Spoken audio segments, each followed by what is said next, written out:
Ayan. Tayo magtatawag ng manok, guys. At kapag ka nahuli namin yung 4 na pinahuhuli pa nung aming kapatid din ay kami ay bibigyan ng isa para amin daw na maiulam. Kaya kailangan naming mahuli yung 4 pang pinahuhuli sa amin. Tayo magtatawag mga ka-idol ng manok. Marunong ba kayo magtawag ng manok? Ako kasi parang limot ko na magtawag ng manok dahil kamatagal nang kami ay walang alagang manok.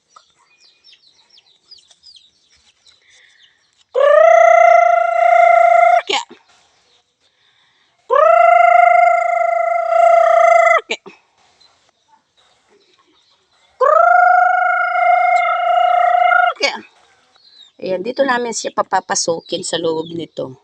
Kulong na kulong kasi dito. Wala siyang lalabasan oras na makapasok na siya din. Kaya bubuksan namin itong panara ng pinto na ito para makapasok dito. Pag nakapasok na dyan, isasara na namin yung pinto at doon namin huhulihin sa loob ng bahay. Kaya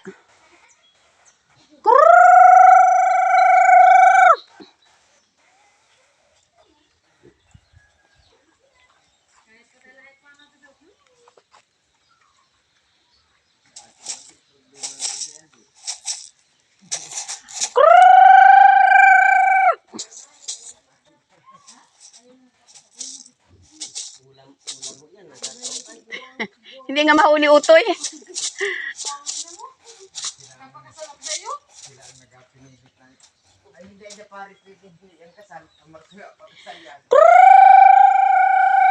Kaya, ayan, marunong pa pala ako magtawag ng manok, guys.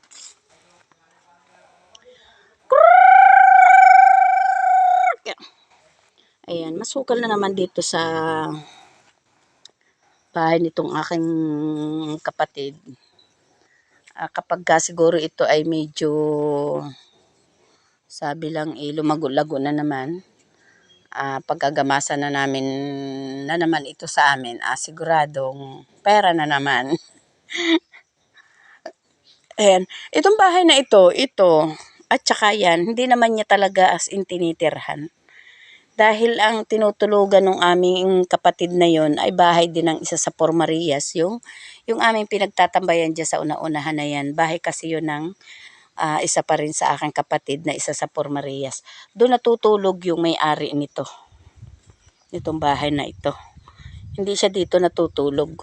Kumbaga dito lang siya nagluluto. Dito siya kumakain kapag natutulog na siya, pumupunta na siya doon sa bahay ng aking kapatid dyan sa iba-ibabaw laang yan. Maghapon kasi siyang wala dito kapag siya ay umalis ng umaga. Dating na niya gabi na siya dumarating galing sa trabaho. Kaya nagluluto lang siya dyan, kakain. Aakyat na siya doon sa ibabaw, doon sa bahay ng aking isang kapatid doon.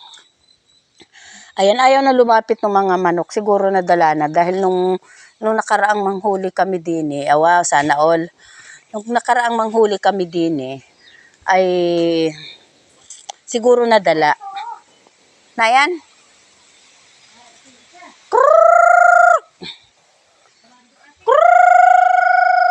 Kaya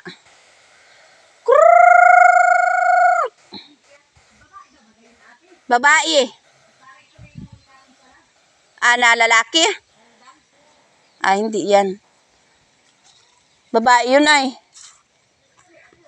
hindi tayo makakapagtinola ni Re.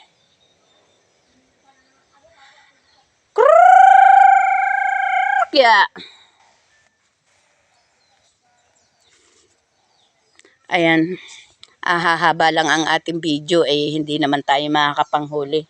Magandang hapon na lang sa inyong lahat mga ka-idol. Thank you so much sa lahat ng mga sumusuporta sa amin sa Formarias Vlogs. Ayan, God bless and love you all.